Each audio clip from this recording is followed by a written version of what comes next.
আশা করি তোমরা সবাই ভালো আছো। শুরুতে তোমাদের সবাইকে নিটক টিউটোরিয়াল ইউটিউব চ্যানেল পক্ষ থেকে স্বাগতম। আজকে আমরা তোমাদের নবম দশম শ্রেণীর উচ্চতর গণিতের অনুশীলনী 8.2 এর অষ্টম অধ্যায়ে আজকে আমাদের পার্ট 3 অর্থাৎ তৃতীয় পর্ব আমাদের থাকছে। আজকে আলোচনার বিষয় থাকতেছে আমাদের 3, 4, 5। আমরা আজকে 3টা অঙ্ক সমাধান করব। তো তোমরা আমাদের সাথে থাকো। 3টা অঙ্ক আসলে বুঝতে অনেকটাই সহজ, আর না বুঝতে এগুলো অনেক কঠিন। তাই আশা করি তোমরা আমাদের সাথে থাকবে এবং মনোযোগ সহকারে আমাদের ভিডিওগুলো একটু দেখবা। তো ঠিক আছে, চলো আমাদের যে প্রশ্নগুলো দেওয়া আছে। 3 নম্বর আমাদের প্রশ্ন দেওয়া আছে কি, sin a is equal to 2/√5 এবং 5/2 এবং শর্তটা দেওয়া আছে এখানে π/2 is less than a is less than π। অর্থাৎ আমাদের এই যে কোণটা এর মান হবে 5/2 থেকে বড় এবং পাই থেকে ছোট, অর্থাৎ 90 ডিগ্রি থেকে বড়। আমরা যদি এই শর্তটা দেওয়া আছে এরকম কি π/2 is less than a is less than π, তো এই শর্তটা মূলত এই 90 degree is less than a less than আমাদের 180 ডিগ্রি। আমরা এটাকে এইভাবে লিখতে পারি। তো আমাদের এরিয়ার এটাকে এইভাবে প্রকাশ করা হয়েছে। এখন দেখো, অর্থাৎ এর যে মানে যে কোণটা আসবে সেটা হচ্ছে এর যে মানটা আসবে 90 ডিগ্রি থেকে বড় এবং 180 ডিগ্রি থেকে ছোট। তো এখন আমরা দেখা যাক। তো দেখো আমাদের এখানে দেওয়া আছে কি 2 নম্বর, অর্থাৎ sin a is equal to 2/√5। শর্তটা দেওয়া আছে আমাদের এরকম 5/2 is less than a is less than π। এখন আমরা এই অঙ্কটা করার জন্য আমরা সর্বপ্রথম কি করব, এখানে বলছে যে এত এর ক্ষেত্রে cos a এবং tan এর মান নির্ণয় করার জন্য বলছে cos এবং tan এর মান। আচ্ছা, আমরা একটা ত্রিভুজের মাধ্যমে আগে আমরা এটাকে মানগুলো নির্ণয় করব।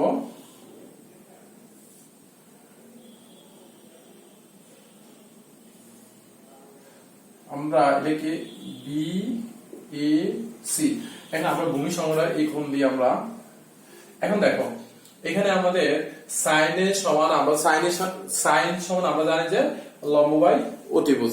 আমরা এর আগে পাঠে আমরা আলোচনা করছি sin এ আসলে আমরা এগুলো বের করি কিভাবে। ওই যে কবরে ভূত আছে, সাগর লবণ আছে, কবরে ভূত আছে, যে ভূতটা আছে সেটা হলো 13 লম্বা ভূত, ওইটার আলোকে আমরা বের করতে পারি। অথবা সাধু ললিত অম্বরী কলকাতা বেড়াতে আসিয়া টাকা লইয়া ভাগিল, আমরা ওই ছন্দ দিয়ে বের করতে পারি। তোমাদের যার কাছে যেটা ভালো লাগে ওইটাই তোমরা অ্যাপ্লাই করতে পারো।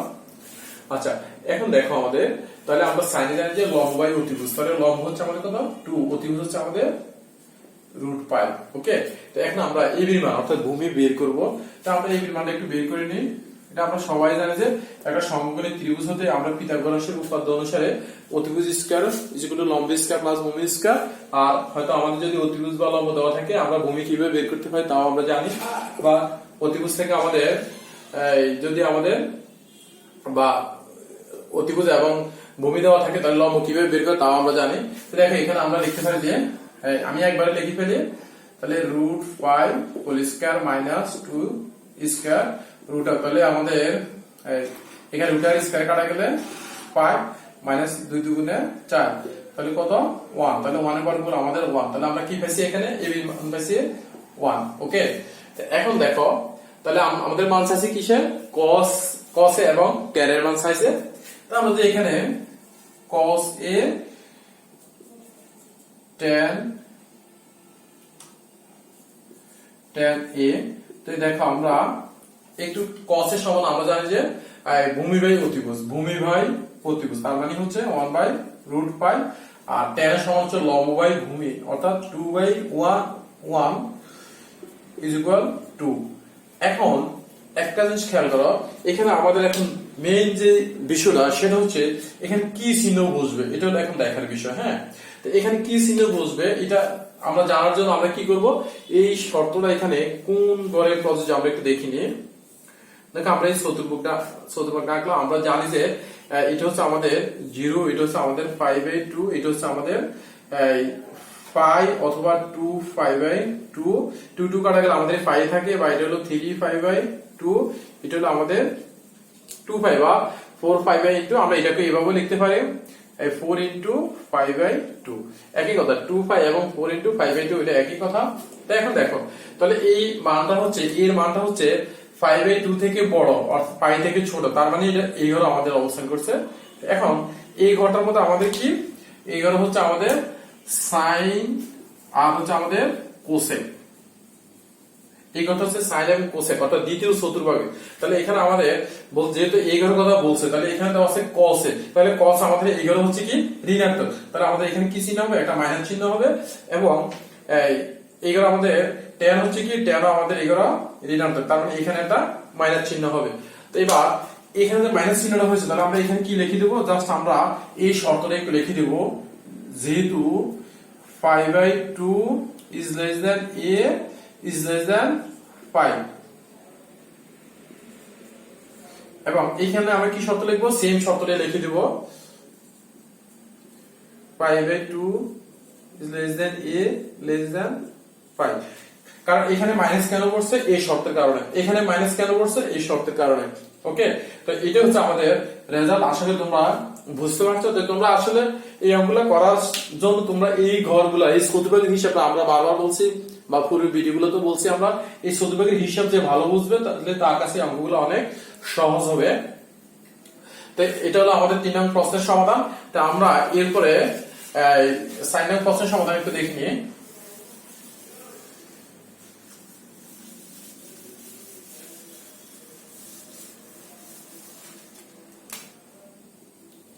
আমাদের 4 নং যে প্রশ্নটা, এটা দেওয়া আছে কি, দেওয়া আছে আমাদের cos A is equal to half অর্থাৎ 2/1 এবং cos ও sin একই চিহ্ন বিশিষ্ট sin ও tan এর মান কত। আমি আবার বলছি, দেওয়া আছে আমাদের cos আছে, আমরা দেওয়া আছে আমাদের cos এর মানটা একটু উঠাই, এখানে cos A is equal to half, হ্যাঁ, এবং cos ও sin একই চিহ্ন বিশিষ্ট বলছে, cos এবং sin একই চিহ্ন বিশিষ্ট, তাহলে sin ও tan এর মান কত। তাহলে এখন আমরা দেখি, আগে আমরা ওই যে সমকোণী ত্রিভুজের মাধ্যমে আমরা তিনটা বাহুর মান বের করে নিই। আমরা দেখো এটা হলো আমাদের সমকোণ, তো এটা যদি যেহেতু a, এটা আমরা a দিই, এটা b, এটা c। ওকে, তো এখানে দেখো cos হলো আমাদের ভূমিবাহী অতিভুজ, তাহলে 1 হলো আমাদের ভূমি আর অতিভুজ হলো আমাদের 2। তাহলে আমাদের BC মানটা আমরা একটু বের করে নিই। তাহলে BC সমান আইতেছে আমাদের কি 2 স্কয়ার মাইনাস 1 স্কয়ার। ওকে, তাহলে 2 দুগুণে 4 মাইনাস 1, তাহলে আসতেছে আমাদের কত 3 অর্থাৎ √3। তাহলে এটা হচ্ছে আমাদের কিসের মান, BC এর মান। ওকে, এখন এখানে আমাদের কিসের মান বের করতে বলছে, sin ও tan। তাহলে দেখো আমরা যদি sin a আর হলো tan a, তো দেখো এখানে sin হচ্ছে কি আমাদের লম্বাই অতিভুজ, তার মানে √3/2। এখন tan হচ্ছে আমাদের কি, tan হচ্ছে আমাদের লম্বাই ভূমি, তাহলে √3/1 is equal to √3। এখন আমরা এখানে একটা স্পেস দিয়ে রাখছি, কেন জানো, এখানে আমরা কি চিহ্ন বসবে ওইটা দিব আমরা। তো এখানে যেহেতু বলছে, আমরা একটু চতুর্ভাগটা একটু দেখে নিই আমাদের। দেখো এখানে বলছে sin, cos ও sin একই চিহ্ন বিশিষ্ট, cos ও sin একই চিহ্ন বিশিষ্ট, cos এবং sin। তাই cos এবং sin একই চিহ্ন বিশিষ্ট কোথায়, এইগুলো হচ্ছে দুটোটা ধনাত্মক, cos এবং sin এইগুলো হচ্ছে আমাদের প্লাস। ওকে, আর কোন জায়গা cos এবং sin, এখানে দেখো এইগুলো যদি হচ্ছে আমাদের, এইগুলো sin হচ্ছে ধনাত্মক এবং cos হচ্ছে এগুলো ঋণাত্মক। ওকে, আবার এইগুলো হচ্ছে দুটোটা, দেখো এখানে দুটোটা ঋণাত্মক, এখানে শুধু tan এবং cos হচ্ছে ধনাত্মক, বাকিগুলো সব ঋণাত্মক। আবার এখানে দেখো, এখানে হচ্ছে আমাদের cos ধনাত্মক, এখানে হচ্ছে sin হচ্ছে আমাদের ঋণাত্মক। এখন আমাদেরকে বলা হয়েছে যে sin ও tan এর মান cos এবং sin একই চিহ্ন বিশিষ্ট। তাহলে এখন আমরা কোথায় পেয়েছি, তাহলে এগুলো তো বাদ, এগুলো দুইটা বিপরীত, 11 বাদ, এগুলো দুইটা বিপরীত চিহ্ন বিশিষ্ট, তবে একই চিহ্ন বিশিষ্ট হচ্ছে 11 আর 11, অর্থাৎ প্রথম চতুর্ভাগ আর তৃতীয় চতুর্ভাগে। এখন আমরা কোনটা নেব, এখানে আমাদের একটু বিপদে পড়ব। হ্যাঁ, এখন আমরা একটা সমস্যা, কোনটা নেব। তাহলে আমরা একটা কাজ করবো, এখানে যেহেতু আমরা আগে দেখবো কি মানটা দেওয়া আছে কিসের, এখানে একটু খেয়াল করো, মানটা যেহেতু আমাদের ধনাত্মক দেওয়া আছে, এখানে এটা ধনাত্মক মান দেওয়া আছে। ওকে, তাহলে আমরা এখানে অবশ্যই ধনাত্মকটা নেব, ঠিক আছে, আমরা এটাই নেব। তো এখানে কারণ যেহেতু একই চিহ্ন বিশিষ্ট বলতে এখানে দুটোই ঋণাত্মক, cos এর ঋণাত্মক sin এর ঋণাত্মক, এখানে cos ও ধনাত্মক sin এর ধনাত্মক। তাই আমরা যেখানে ধনাত্মক ওইটা নিব, কারণ এখানে যেহেতু মান হচ্ছে আমাদের ধনাত্মকে, তাহলে আমরা কি করব এখানে প্লাস দিয়ে দিব, এখানে প্লাস, এখানেও প্লাস। ওকে, তাহলে আশা করি তোমরা নিচে বুঝতে পারছো। এটা হচ্ছে আমাদের রেজাল্ট। দেখো চতুর্ভাগ হিসাবগুলো বুঝলে আমাদের অঙ্কগুলো কত সহজ। আশা করি যদি এই চতুর্ভাগ হিসাবটা বোঝো তাহলে অঙ্কগুলো আরো তোমাদের কাছে অনেক মজা লাগবে। তো দেখো আমাদের সর্বোচ্চ যে অঙ্কটা সর্বশেষ এখানে 5 নম্বর অঙ্কটা দেওয়া আছে, tan এর সমান -5/12 এবং tan ও cos এর cos বিপরীত চিহ্ন বিশিষ্ট sin ও cos এর মান নির্ণয় করার জন্য বলছে। তো দেখি আমরা সেম আমরা ওই যে সমকোণী ত্রিভুজের মাধ্যমে আগে আমরা তিনটা বাহুর মান বের করে নিই।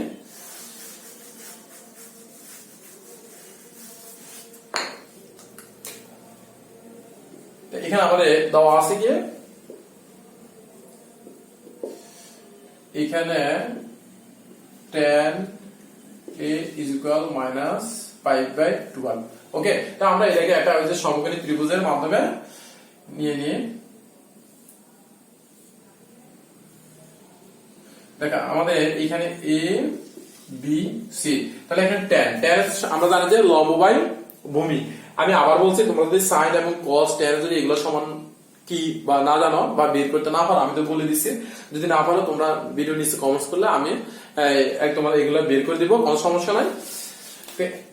এখন tan সমান হচ্ছে লম্ব বাই ভূমি, তার মানে এখানে 5 আর এখানে হচ্ছে 12। আসলে এখানে আমাদের যে মাইনাসটা দেওয়া আছে, আমরা এই মাইনাসটা আমরা মাথায় নিব না এবং মাইনাসটা নিয়ে আমরা কাজ করব না, আমরা জাস্ট সেটাকে একটা ধনাত্মক মান হিসেবে কাজ করব। হ্যাঁ, যে এখানে মাইনাসটা মাইনাসের জায়গায় থাকুক, আমাদের কোনো সমস্যা নাই।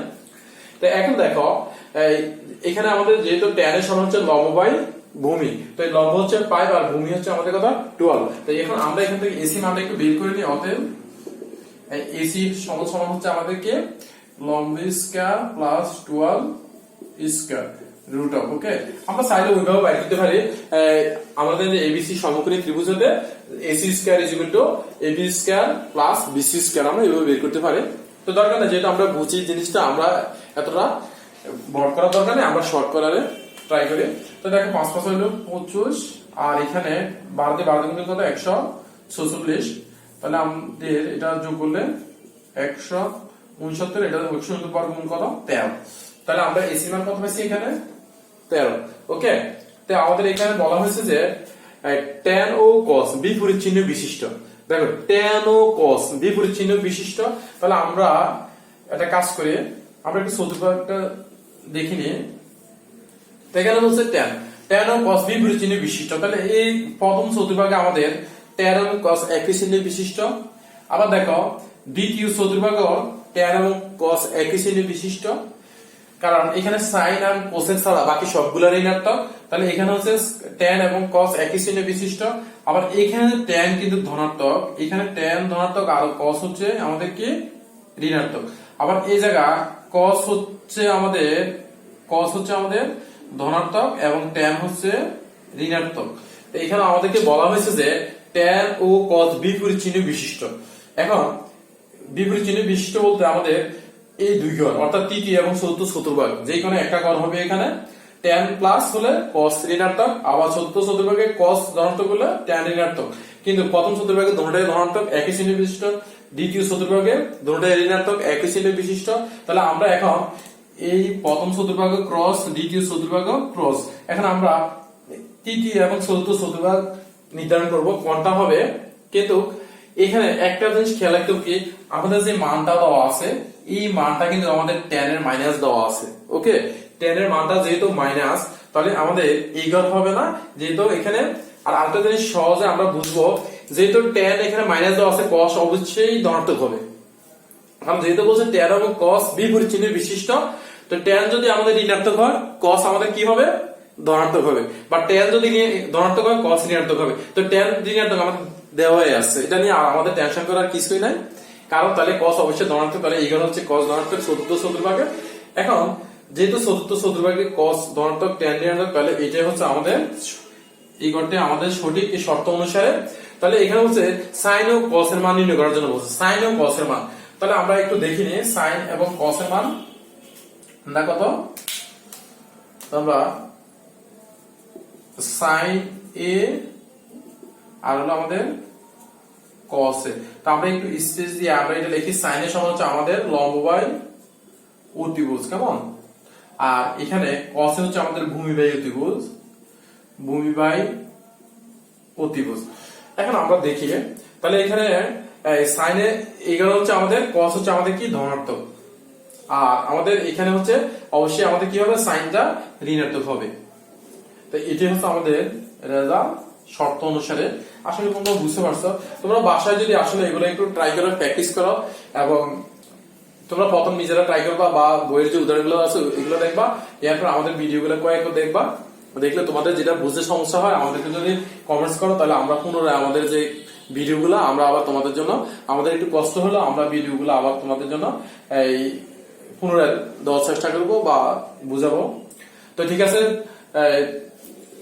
ভিডিওগুলো দেখবা, আশা করি দেখার পরে যদি ভালো লাগে তাহলে একটা সাবস্ক্রাইব করবা, পাশাপাশি বেল বাটনে একটা ক্লিক করবা, যাতে আমাদের যে পরবর্তী ভিডিওগুলো আমরা দেব এগুলো যাতে তোমাদের কাছে পৌঁছে যায়। তো যদি কোনো সমস্যা থাকে কমেন্টস করবা, বা আমরা সমস্যাগুলো সমাধান করার চেষ্টা করবো। তো তোমাদেরকে ধন্যবাদ দিয়ে আজকের মতো এখানে বিদায় নিলাম, ভালো থেকো।